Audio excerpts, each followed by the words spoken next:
గత వారం రోజుల క్రితము ఒక విషాద సంఘటన జరిగింది. మా ఫ్రెండు, నా తోటి ఫ్రెండు, నాతో కలిసి తిరిగిన ఫ్రెండు, మా దగ్గరి బంధువు కూడా తను బీపీ ఎక్కువై మెడ నరాలు తెగి ఒక్క రోజంతా హాస్పిటల్లో ఉండి బ్రెయిన్ డెడ్ అయి చనిపోవడం అనేది జరిగింది. ఆ సంఘటన తెలిసిన తర్వాత మా స్నేహితులందరూ, మా బంధువులందరూ కూడా షాక్ గురైన సంఘటన. ఇప్పటి వరకు కూడా ఆ సంఘటన నుంచి తేరుకోలేదు అని అంటే అది ఎంత విషాదకరమైన సంఘటనో అర్థం చేసుకోవచ్చు. అయితే తాను బీపీ ఎక్కువ కావడానికి తన తలలోని నరాలు ఇట్లిపోయేంతగా తను ఏం టెన్షన్ పడ్డాడు, అంతగానం ఒత్తిడి ఏం జరిగింది అని పరిశీలన చేస్తే పూర్వాపరాల్ని తెలుసుకుంటే తెలిసిన విషయం ఏందనంటే తను తన పిల్లల మీద, తన పిల్లల పైన ఎన్నో కోరికలు, ఎన్నో కలలు కన్నాడు. ఆ కలల్ని నెరవేర్చకుండా ఆ పిల్లలు తప్పుదారి పట్టడం, చెడ్డదారి పట్టడం, తనేదైతే తండ్రిగా తను అనుకున్నాడో తను అనుకున్న విధానంలో తను నడవకుండా చెడుదారిలో వెళ్ళిపోవడం, చెప్పితే వినకపోవడం, ఇలాంటి సంఘటనలు జరగడం మూలాన ఆ తండ్రి మనోవేదనకు గురై, నేను నా కొడుకుల మీద ఎన్నో ఆశలు పెట్టుకున్నాను, నా కొడుకులకు ఒక మంచి భవిష్యత్తు ఇవ్వాలనుకున్నాను, కానీ నా పిల్లలు నన్ను అర్థం చేసుకోకుండా ఈరోజు చెడు దారిలో వెళ్ళిపోయి చెడు తిరుగులు తిరుగుతూ నేను అనుకున్న నా యొక్క కలల్ని, నా యొక్క డ్రీమ్స్ని నెరవేర్చలేరు, సరికదా నేను చెప్పిన మాట వింటలేరు అని తాను ఎంతో మనోవేదనకు గురై బ్లడ్ ప్రెషర్ ఎక్కువైపోయి తాను మరణించడం అనేది జరిగింది. ఈ విషయాన్ని పరిశీలించిన తర్వాత, ఈ విషయం యొక్క పూర్వాపరాల్ని తెలుసుకున్న తర్వాత ఒక తండ్రిగా నా జీవితంలో నేను ఏ విధంగా ఉండాలి, ఏ విధంగా ఉండకూడదు అనే విషయం మీద నాకొక క్లారిటీ వచ్చింది. ఆ విషయాన్ని, ఆ ఆలోచనను ఈరోజు మీతో పంచుకునే ప్రయత్నం చేస్తాను. ఇది ఖచ్చితంగా తల్లిదండ్రులకు ఉపయోగపడే విషయము.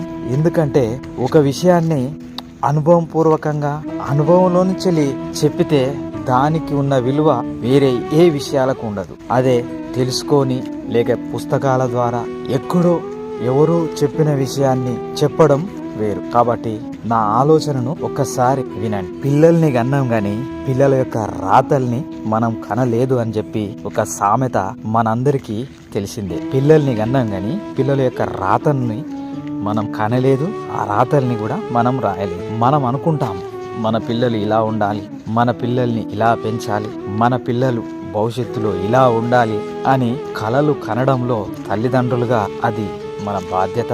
వాళ్ళను తీర్చిదిద్దడానికి కూడా మనం ప్రయత్నం చేస్తూ ఉంటాం. కానీ ఆ ప్రయత్నంలో కొన్ని సందర్భాలలో సక్సెస్ అవుతాము, కొన్ని సందర్భాలలో ఫెయిల్ అవు. కాబట్టి తల్లిదండ్రులుగా మన బాధ్యత ఏంటంటే మనము ఒక గీత గీసుకొని కూర్చోవద్దు. నేను మంచివాడిని, నా పిల్లలు కూడా మంచి వాళ్ళగానే ఉండాలి, నా పిల్లలు భవిష్యత్తులో ఇలా ఉండాలి, నా పిల్లవాడు ఒక మంచి ఆఫీసర్ కావాలి, నా పిల్లవాడు సమాజ సేవ చేయాలి, నా పిల్లలు నా పేరు తెచ్చి నన్ను గొప్పవాడిగా కీర్తించేలాగున బ్రతకాలని చెప్పి మనము కోరుకొని ఆ గీతలో, ఆ గ్రౌండ్లోనే మనం బ్రతుకుతూ ఉంటాం. అలా మనము బ్రతుకుతూ ఉన్నప్పుడు మన పిల్లలు ఒక్కొక్కసారి చెడు దారులు పట్టొచ్చు, చెడ్డ పనులు చేయొచ్చు, మన మాట వినకపోవచ్చు. అప్పుడు మనము టెన్షన్కు గురై మనం గీసుకున్న గీత ఏంది, మనం అనుకున్న మాట ఏంది, మనం కన్న కలలేంది, మన కలలన్నిటినీ వీళ్ళు కళ్ళలు చేస్తున్నారని చెప్పి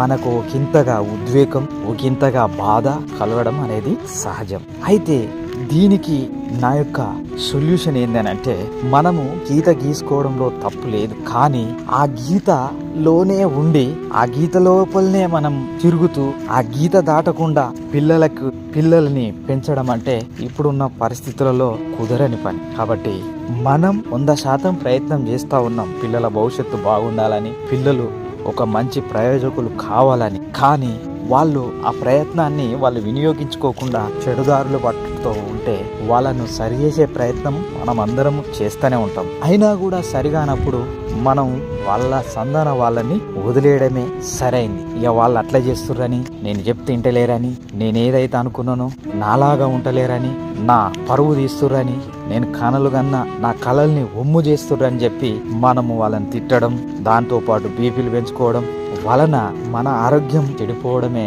తప్ప ఎలాంటి ఉపయోగాలు లేవు. మనము చేయాల్సింది చేయడం, ఆ తర్వాత అది మంచి ఫలితమా చెడు ఫలితమా అనేది భవిష్యత్తు నిర్ణయిస్తుంది. అంతేగాని గిరి గీసుకొని ఆ గిరిలోనే ఉంటూ ఇదే చెయ్యాలి, ఇట్లనే చెయ్యాలి, ఇట్లనే ఉండాలని చెప్పి పిల్లల మీద మనం పెత్తనం చెలాయిస్తే ఇప్పుడున్న పరిస్థితులలో పిల్లలు వినే పరిస్థితులలో అస్సలు లేరు. ఇట్లాంటి సంఘటనలు జరగడం వలననే మా ఫ్రెండు బీపీ ఎక్కువై తల నరాలు చిట్లి చనిపోవడం అనేది జరిగింది. యంగ్ వయస్ అర్థం చేసుకోండి.